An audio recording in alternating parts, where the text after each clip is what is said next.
16 years, 16 banners united over the field, where the good shepherd grieves desperate men. Why are we here today? Well, we're here beside Surrenden Road, and Surrenden Road is one of those cut-throughs into the city, and it goes past colleges, it goes past schools, and many residents are very, very concerned about the road safety here for the literally thousands of children and young people that are crossing this road every day.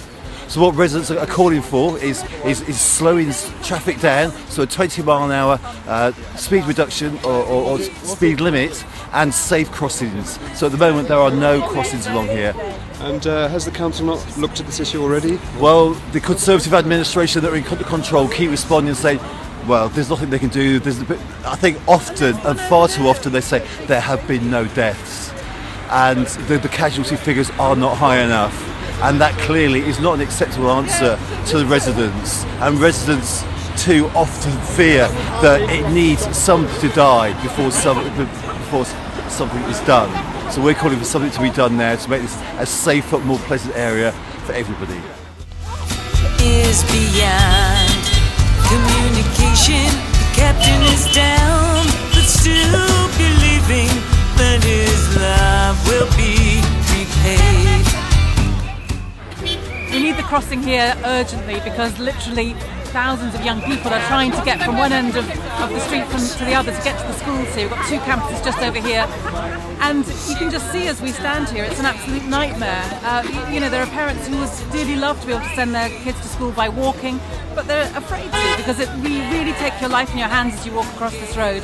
Now I know that Amy Kennedy, our local councillor here, has been fighting for this for years, and still there's no change from the council. We've been pressing for a 20 mile an hour limit. Again, no action from the council.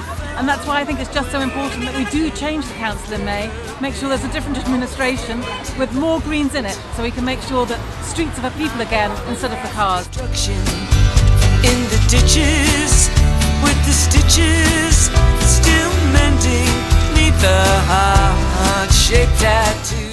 I'm Fiona McWlliam, and I have 5 children, and I live near here, and we have to essentially take our lives in our hands every morning to try and cross this road. So I feel very strongly about it. I feel that we should have at least one fixed crossing, preferably several, and also it'd be wonderful if we could have a reduced speed limit to 20 miles an hour. I've seen my daughter's friend was hit by a motorbike only a few months ago, and I've seen the aftermath of at least 4 incidents where children have been hit in the last year. And they're just accidents waiting to happen every day. Cars actually speed up sometimes when we're trying to cross. It's terrible. What kind of crossing do you think should be installed? I think we could do with several pelican crossings. I think they would be the safest. I know that there's some issue with zebra crossings because traffic flow is not regular throughout the day. There's very much a peak of traffic, and I think I've been told, or I've heard, that zebra crossings can be quite dangerous in that situation, and people tend to ignore them. But with pelican crossings, they would be there when we need them, and they wouldn't impinge on traffic perhaps during the day at quieter moments. Have you approached the council on this matter already? I have approached the council. I've written on numerous occasions to the council, and I had a letter back from one of the councillors saying that their policy was to wait until there were several serious accidents, and in fact at one point he denied to me that there'd been any accidents, but I think the story's changed now.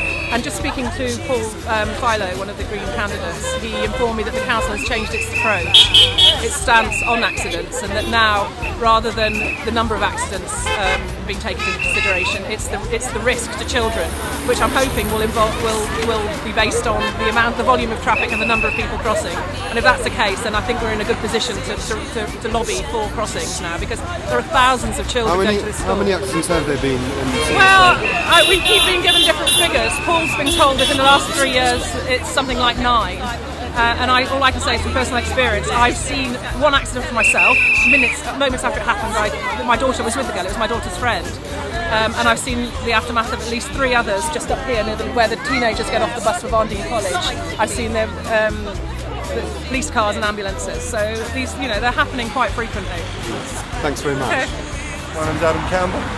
Yeah. I agree in principle with what these people are doing, but they should do it a little bit more safely, because I've just driven up here and I've actually got out of my van and come across to speak to them for the simple reason that I didn't know whether this lady was waving something, was about to step in the traffic. So yes, protest, fine, do it responsibly, and don't, when I come and question what you're doing, suggest that I'm being patronising. You know, as far as I'm concerned, I have the same right to say anything as well. Absolutely. Do you think it's a safe crossing here? No, I think there should be. There should be some lights in here. There's lots of children around here. What do you say to the 4 casualties that have been on this road this year? I'm sure there will be far more. Yeah. Far more. But what you do get are children. The bus stops up there.